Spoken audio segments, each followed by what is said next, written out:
कुंदन फिर से स्वागत करता हूं आपका हमारे YouTube चैनल पर। जो हमारे साथ में आज नए स्टूडेंट जुड़े हैं वो हमारे चैनल को लाइक और सब्सक्राइब करें। ठीक है, कल हमने बात कर लिया था मेंडल के वंशागति के नियमों के बारे में। ठीक है, तो वंशागति के नियमों के बारे में अपन ने कल बात कर ली थी। ठीक है, उसका पहला नियम था प्रभाविता का, दूसरा नियम था पृथक्करण का और तीसरा नियम था कौन सा? पहला नियम प्रभाविता का, दूसरा पृथक्करण का, तीसरा स्वतंत्र अपव्यय का। ठीक है, स्वतंत्र अपव्यय का तो अपन ने तीनों नियम लगभग पढ़ ही लिए थे। ठीक है, उसमें से स्वतंत्र अपव्यय के नियम के में द्विसंकरण चल रहा था। ठीक है, तो द्विसंकरण का अपन ने एक चार्ट बना लिया था। चार्ट बनाने के बाद में उसका अपन ने एक लक्षण पर रूप निकाल लिया था। ठीक है, और उसका जीन पर रूप। तो कल कुछ तकनीकी प्रॉब्लम की वजह से बिना बताए मुझको क्लास छोड़नी पड़ी। ठीक है, तो आज उसका अपन जीन प्रारूप देख लेते हैं। ठीक है, तो उसका जीन प्रारूप क्या होगा? ठीक है, तो अपन को जीन प्रारूप उसका लक्षण प्रारूप क्या था? लक्षण प्रारूप क्या था? 9:3:3:1 ये उसका लक्षण प्रारूप था। ठीक है, और उसका जीन प्रारूप क्या होगा? उसका जीन प्रारूप होगा 1:4:2:1:1:1:2:1:1। ठीक है, देखो इसकी शॉर्ट ट्रिक बनाओ। देखो ये तो अपन को याद रह जाएगा। ठीक है, जैसे सीधा ही पूछ ले द्विसंकर संकरण का जीन प्रारूप क्या होगा? ठीक है, तो जीन प्रारूप का इतना बड़ा अपन को याद नहीं रहेगा। ठीक है, अगर लक्षण प्रारूप पूछेगा तो अपन बोल देंगे कि 9:3:3:1। ठीक है, लेकिन अगर उसका जीन प्रारूप पूछ ले तो क्या करेंगे?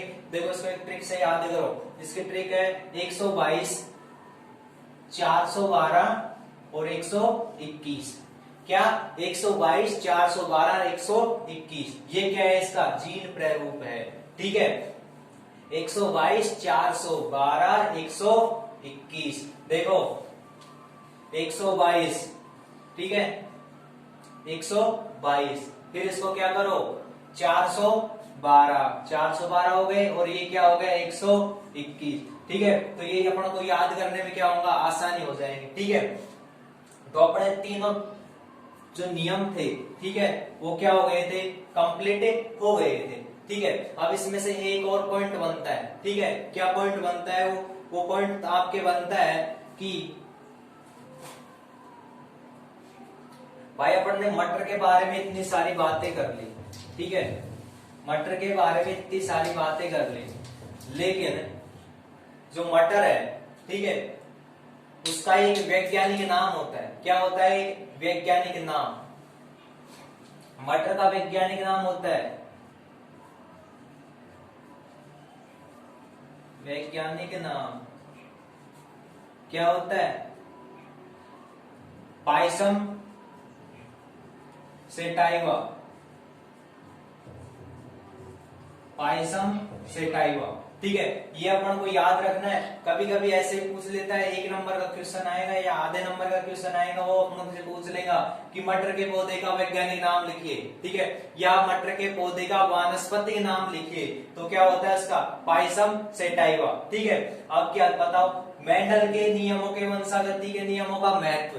भाई मेंडल ने जो वंशागति के नियम दिए थे उनका क्या क्या महत्व है? ठीक है, तो ये टॉपिक है, कुछ इनके महत्व क्या क्या है। देखो, इन नियमों से रोग प्रतिरोधकता तथा अधिक उत्पादन वाली पौधे की किस्में विकसित की जा सकती है। देखो, जो मेंडल के वंशागति के नियम थे, इसके क्या क्या फायदे थे? इसके फायदे थे कि इससे नियमों से क्या, एक तो प्रतिरोधकता वाली, ठीक है, और एक अधिक उत्पादन देने वाली फसल है, उसके क्या बीज की क्या प्राप्ति की जा सकती है। ठीक है भाई, एक तो इसमें रोग प्रतिरोधक क्षमता अधिक होगी। ठीक है, दूसरी बात इसमें क्या होगा? इसमें अधिक उत्पादन होगा। ठीक है, अधिक उत्पादन, कम समय में अधिक उत्पादन होगा, रोगों से लड़ने में क्षमता होगी इनकी। ठीक है, और उत्तम प्रकार की किस्में क्या विकसित होंगी। ठीक है, दूसरा क्या था, इन नियमों से जनक संतति से उत्पन्न नई संतति के लक्षणों के बारे में पता चलता है। भाई जनक संतति होती है, जनक संतति अपन मान लो जनक अपने माता पिता, ठीक है, उनसे नई संतति में जो लक्षण का पता चलता है वो किससे चलता है, मेंडल के नियमों से। उसी प्रकार पादपों में भी क्या होता है, जनक संतति होती है, ठीक है, उनसे जो नई संतति प्राप्त होती है उनका क्या, उनके लक्षणों के बारे में क्या होता है, पता चलता है। ठीक है, उसके बाद में तीसरा पॉइंट है मानव जाति के सुधार संबंधित विज्ञान की शाखा सुजनिगी यानी यूजीनस मेंडल के नियमों पर आधारित है।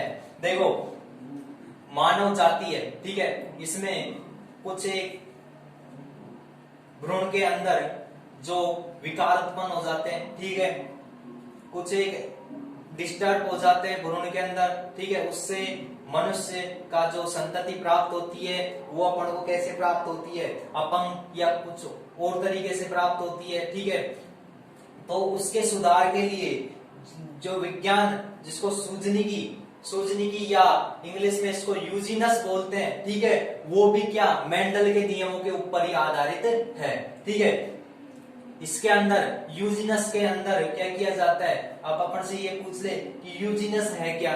ठीक है, तो यूजीनस क्या है, यूजीनस है जो मानव जाति के सुधार के लिए, मानव जाति के सुधार के लिए, जैसे मानव जाति है, ठीक है, इसके भ्रूण के अंदर कोई गड़बड़ी या डिस्टर्ब हो जाता है, ठीक है, तो उसको सुधार के लिए जो विज्ञान का प्रयोग किया जाता है वो क्या कहलाती है, यूजीनस कहलाती है। ठीक है, तो अपने ये तो जो अपना टॉपिक था जेनेटिक्स ये अपना कंप्लीट हो गया। इसमें कुछ इंपॉर्टेंट क्वेश्चन है, कौन कौन से क्वेश्चन है। पहला इंपॉर्टेंट क्वेश्चन क्या बनता है, पहला इंपॉर्टेंट क्वेश्चन बनता है कि आनुवांशिकता किसे कहते हैं, ठीक है, या आनुवांशिकी किसे कहते हैं। ठीक है, इसके बाद में क्या बनता है, आनुवांशिक लक्षण किसे कहते हैं, आनुवांशिक लक्षण क्या है।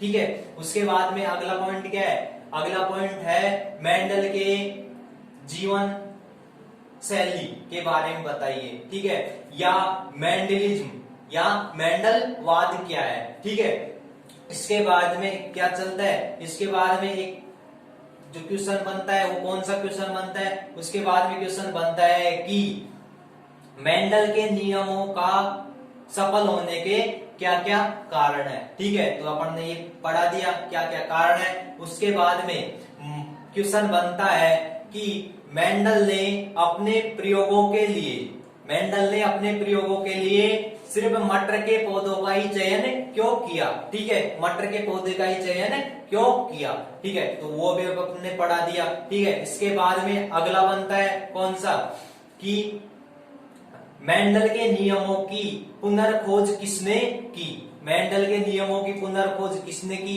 ठीक है, तो तीनों वैज्ञानिक बताए थे पढ़ने, तीनों वैज्ञानिक के नाम बताए थे और कहां से है वो सब बताया था। उसके बाद में आता है कि मेंडल के नियम, पहला हो गया पृथक्करण का, दूसरा पहला कौन सा हो गया, पहला नियम कौन सा हो गया, प्रभाविता का, दूसरा पृथक्करण का, और तीसरा क्या हो गया, स्वतंत्र अपव्यय का नियम। ठीक है, तो स्वतंत्र अपव्यय का नियम, ठीक है, इसके अंदर प्रभाविता का नियम पढ़ लिया, पृथक्करण का नियम पढ़ लिया अपन ने, अगला स्वतंत्र अपव्यय का नियम भी पढ़ लिया। ठीक है, ये तीनों नियम हो गए। ठीक है, इसके बाद में अपन ने स्वतंत्र अपव्यय के नियम में द्विसंकर संकरण पढ़ लिया। ठीक है, द्विसंकर संकरण पढ़ लिया, उसकी टेबल पढ़ ली, उसके बाद में उसका लक्षण प्ररूप और जीन प्ररूप पढ़ लिया। ठीक है, साथ ही साथ में इसमें कुछ पॉइंट थे, टेस्ट क्रॉस और बैक क्रॉस। ठीक है, ये दोनों पढ़ लिए अपन ने।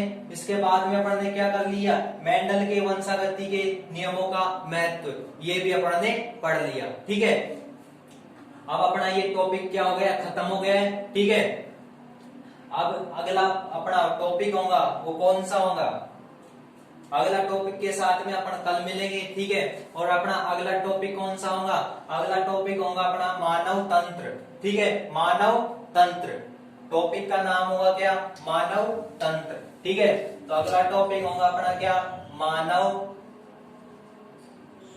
तंत्र। अगला टॉपिक होगा अपना मानव तंत्र। ठीक है, इस मानव तंत्र के अंदर क्या क्या आएंगे, इसके अंदर आएगा पाचन तंत्र, इसके अंदर आएगा श्वसन तंत्र, इसके अंदर आएगा रक्त परिसंचरण तंत्र। ठीक है, इसके बाद में इसमें उत्सर्जन तंत्र आएगा। ठीक है, इसके बाद में से जनन तंत्र आएगा, और इसके बाद में इसमें क्या आएगा, जनन तंत्र के बाद में तंत्रिका तंत्र आएगा। ठीक है, और अंतःस्रावी ग्रंथि आएगी। ठीक है, तो वो सब अपने क्या करेंगे, अगले टॉपिक में पढ़ेंगे। तो अगला टॉपिक कौन सा हो गया अपना, मानव तंत्र। ठीक है, अगला टॉपिक कौन हो गया, मानव तंत्र। ठीक है।